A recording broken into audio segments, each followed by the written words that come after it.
All right. Hello, everyone. Well, happy Thursday. I was going to say Wednesday. It's not Wednesday. We are so excited to have every one of you guys here, and we're so excited to be with A.L. Sowards, the author of these two fantastic novella. Well, one's a novella and one's a book. So, um, we are so excited to have her with us today. So, okay, Amanda, tell us a bit about After the Crescent Strike and then Beneath a Crescent Shadow. Okay.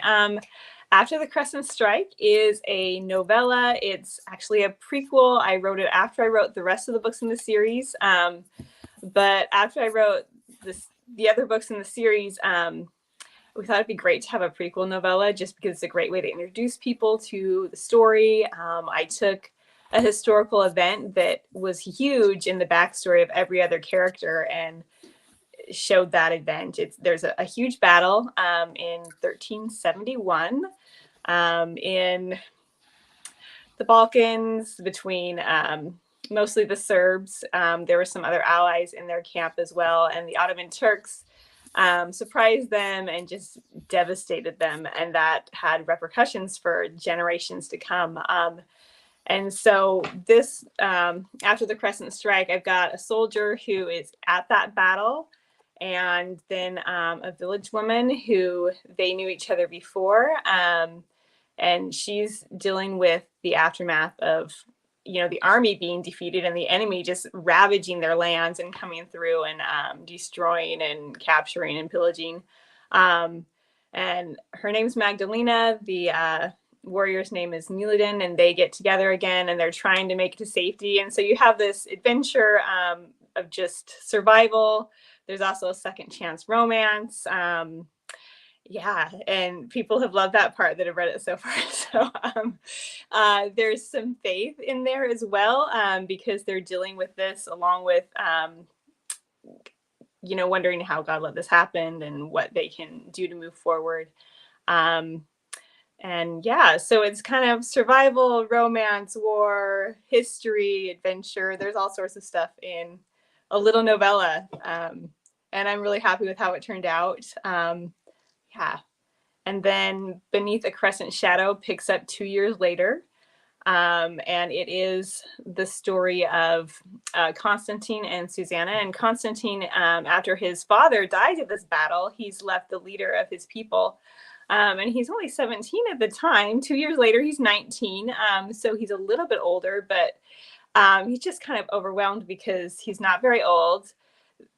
His garrison was just destroyed almost at this battle. So he's trying to rebuild his army. They have huge tribute payments they have to make to the Turks. So there's financial difficulties. And some of his friends come up with this idea: why don't you marry someone who has a lot of money? And so that's what they do. There's an arranged marriage with the daughter of a merchant.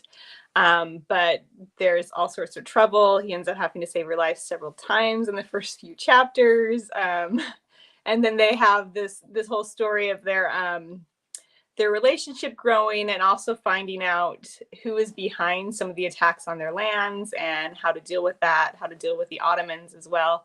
The whole series is going to deal with this Ottoman oppression and the Serb desire for independence, and some of the different events that happen. There's 2 more books planned right now. The next one, all right, maybe I'll back up a little bit. The novella is out now. The audio version is not available yet, but the ebook version is, and this is going to be digital only. It's not going to be, I'm lucky I have a print copy. It was made for marketing, but you can't buy the print copy in stores.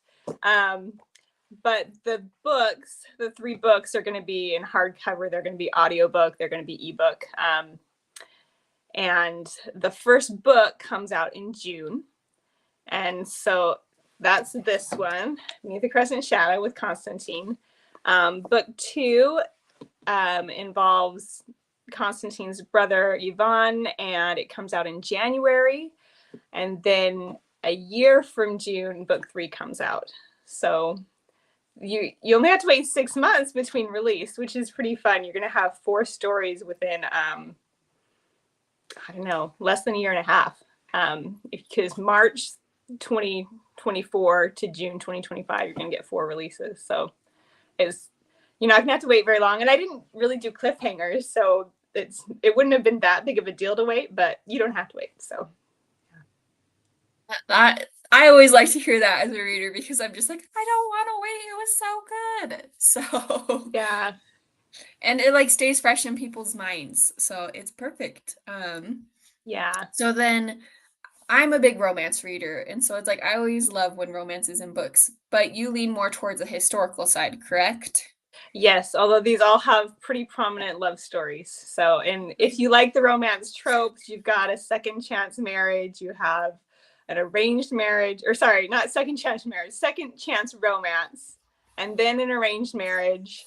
Book 2 is enemies to lovers and like real enemies to lovers. Yes. And then it's forbidden because they're enemies. So you also have the forbidden romance aspect. And then book 3 is, oh, it's like there's like a little bit of like years of hero worship going on before they get together. I'm not sure what trope that is because he's not really a celebrity, but anyway. And then there's a little bit of a forbidden element to that one too. So That's okay. different, yeah, all sorts of different romance tropes if you like the romance. So I do like romance, but it's like we start talking about tropes and I'm like, I forget every single trope that I've ever read. So it is good yeah. stuff. And you having read some of your previous stuff, I always go in and make sure I'm sorry, I lost my train of thought in the middle of my sentence. Oh yes, you do such a good job like weaving in the romance and the history into it, and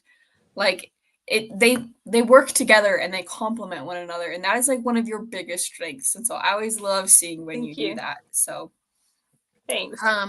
so we talked about the romance side of things. So like let's talk about the deeper aspect of like the historical. So like what inspired it? How did you research it? Like where did the historical side come from?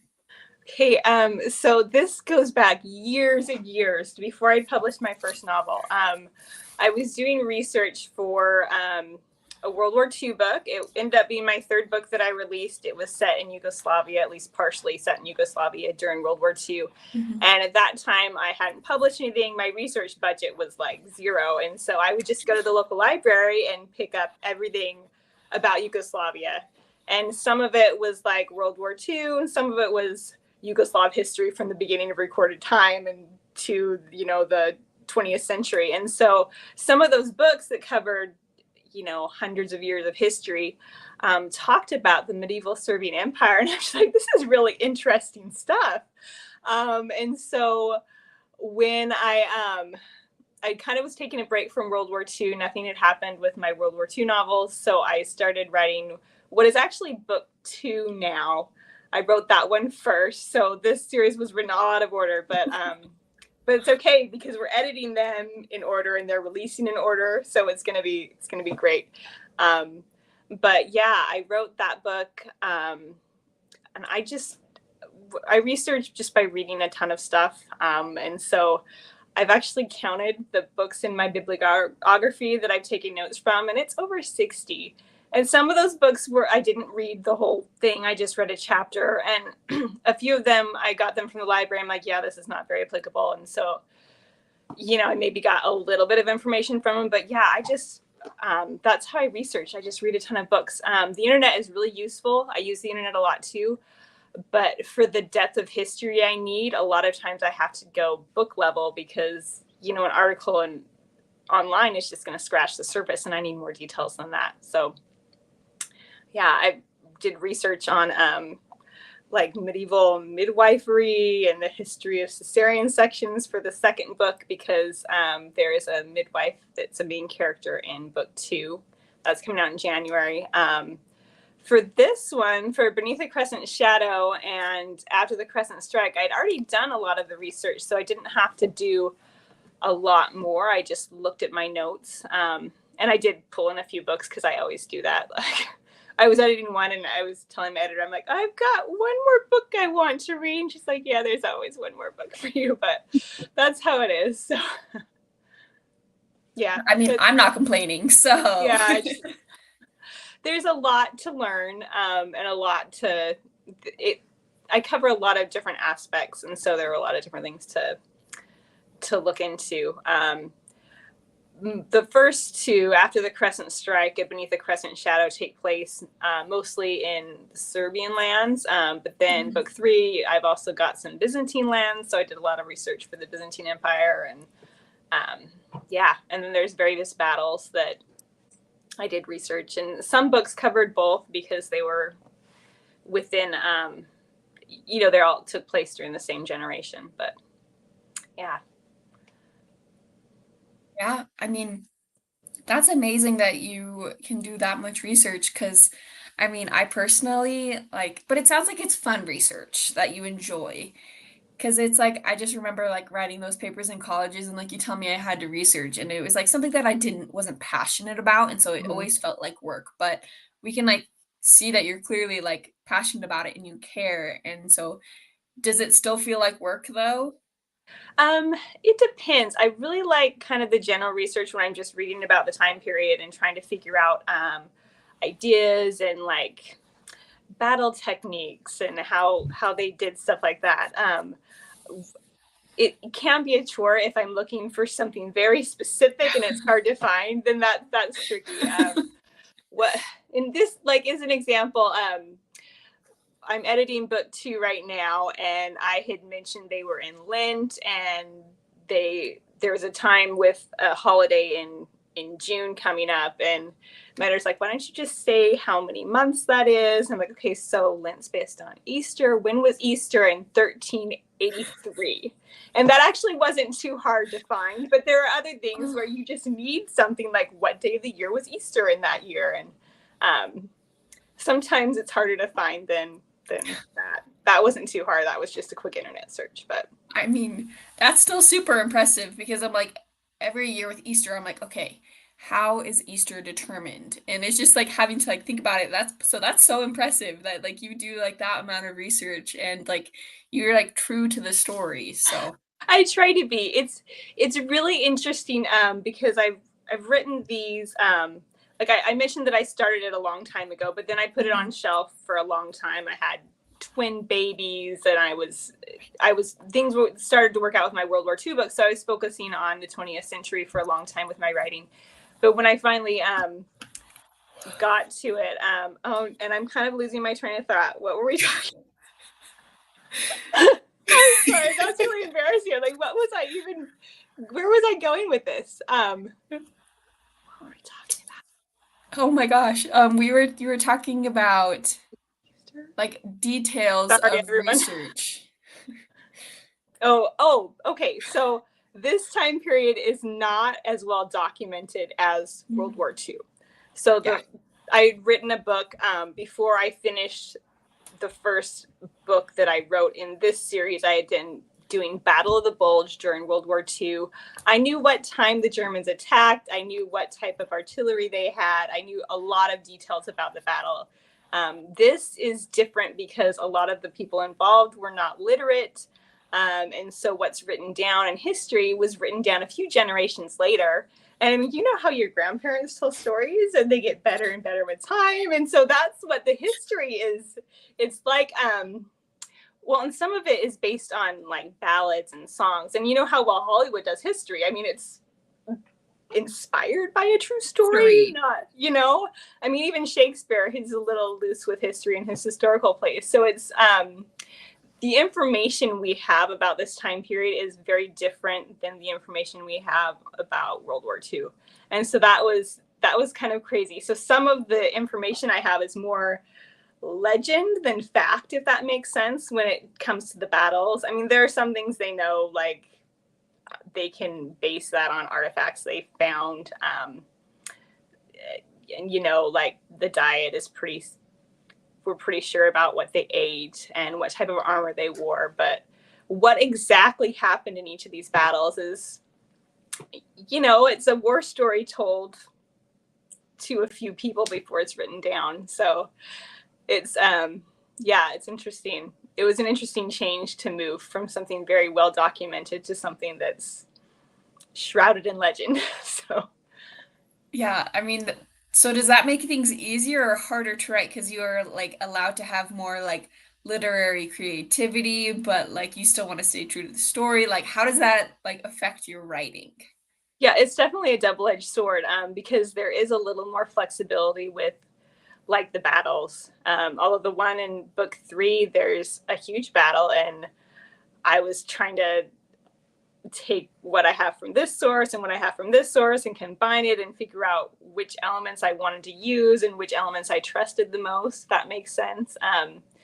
So, I mean, I know it's kind of nice to switch off between something that's very well documented and something that's less documented, because there are pros and cons to both, and so it's nice to just enjoy whatever I'm doing. You know, if there's great information, it's nice to enjoy that, and if I can be a little more flexible because no one else knows. I will believe whatever you write, like no Okay. questions asked. Well, thanks for your confidence. So You're welcome. yeah. Okay, so I think this might be our last question, unless anyone has anyone they want to chime in the comments.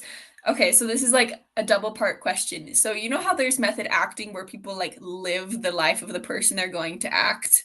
So are you a method writer? Like you're like reenacting the battle scenes with a sword and like testing the swing of it, or you just write in how you imagine it is? Not a whole lot. There are times when I'll, try to go through emotion or something.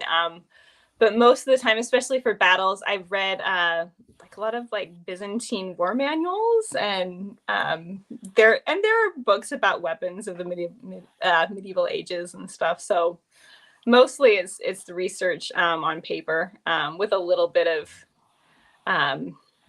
occasional, acting it out with my hands, but more often it's thinking it out in my head and picturing how it's going to happen, like a scene in a movie or something. Like, yeah, that's kind of more I'm how it just, goes for me. So that's okay. I was like trying to imagine. I was like, is Amanda the type, or is AL the type of writer that would take a like, I don't even know what weaponry they would use and like have it built in a forge and like reenact it in her backyard.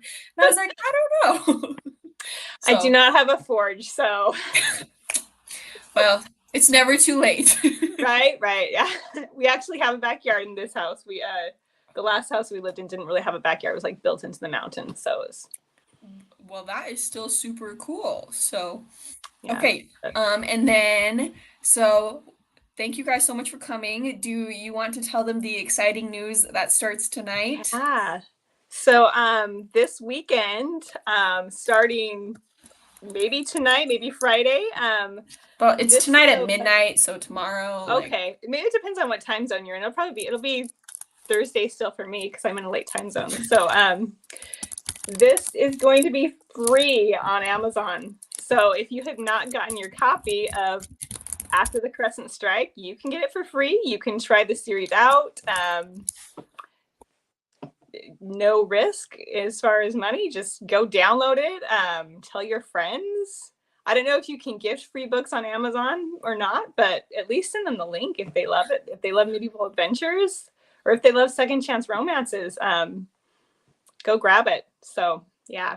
Or if they just love unique history, because this is a time and place that you aren't going to find a lot of stuff about medieval Serbia. So this is a fun way to try something new. And it's shorter, so there's not as much of a commitment. And yeah, go get a copy. definitely. And I would recommend it, but I'm also a little biased. So, but it is good stuff. So, thank you guys to everyone for joining us. And please make sure you pick it up this weekend. Starts tonight, midnight, or some point around after then, just because time zones. So, thank you guys for joining us. Have a great weekend.